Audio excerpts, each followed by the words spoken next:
자, 우선 이 공유자의 권리가 가장 중요한 권리가 두 가지가 있는데 그중에 첫 번째 권리가 공유물 분할 청구권이죠.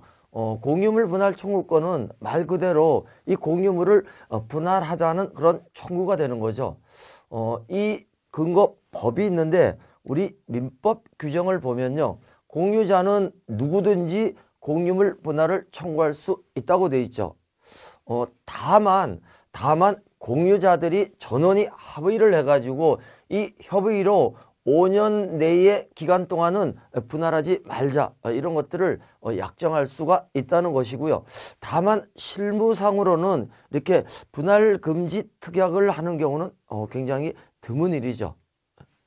자, 그 다음에 269조를 보면 일단 이 공유자는 분할 청구권이 있기 때문에 다른 공유자를 상대로 해가지고 분할 청구를 할 수가 있는데 만약에 다른 공유자들하고 협의가 성립이 되지 않으면 공유자는 법원에 소를 제기할 수 있다고 되어 있죠. 이 공유자는 법원에 소를 제기할 수가 있는데 이런 소송을 공유물 분할 청구의 소라고 부르는 거죠.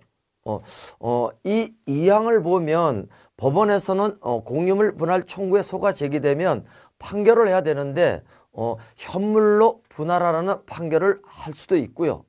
때로는 이 부동산에 경매를 명해 가지고 공유자의 지분별로 분배하라는 경매 명령을 내릴 수도 있다라는 그런 내용의 조문입니다.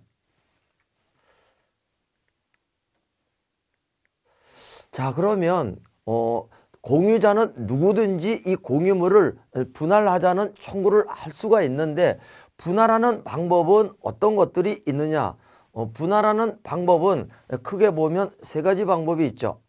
첫 번째는 현물 분할. 현물 분할은 말 그대로 공유물을 그대로 분할하는 거죠. 예를 들어서 이게 한 필지 토지인데 갑과 을이 2분의 1씩 공유를 하고 있다면 현물 분할을 하게 되면 이런 방법으로 분할을 하는 것이죠. 분할을 해가지고 이쪽 부분은 갑의 소유, 이쪽 부분은 을의 소유, 이런 식으로 분할하는 것을 현물 분할이라고 부르는 거고요. 그 다음에 현물 분할이 곤란하다면 자기 지분을 다른 공유자에게 매매하는 방법이 있죠. 그래서 각자의 지분을 서로 팔고 사는 이런 방법도 있는데 이런 방법을 가격 배상이라고 부르는 거죠. 자, 이렇게 가격 배상의 방법으로 분할을 하게 되면 어느 한 공유자의 단독 소유가 될 수가 있죠. 그 다음에 대금 분할이라고 있는데 현물 분할도 어렵고요. 그 다음에 가격 배상의 방법도 어렵고요. 자, 이런 경우에는 마지막으로 대금 분할이라는 것을 생각할 수가 있는데 이 대금 분할은 이 공유물 전체를 제3자에게 매각을 하는 거죠.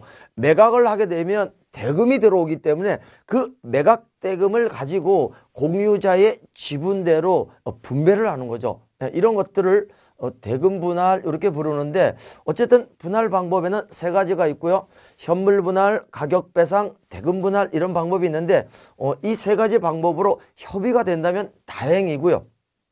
만약에 이 세 가지 방법 중에서 전체 방법이 협의가 되지 않는다면 그때는 이 공유자가 공유물 분할 청구권이 있기 때문에 법원에 공유물 분할 청구의 소를 제기할 수가 있다는 거죠.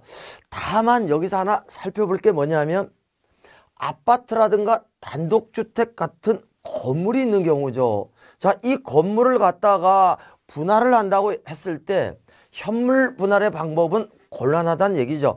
건물을 실제로 분할할 수는 없기 때문이죠.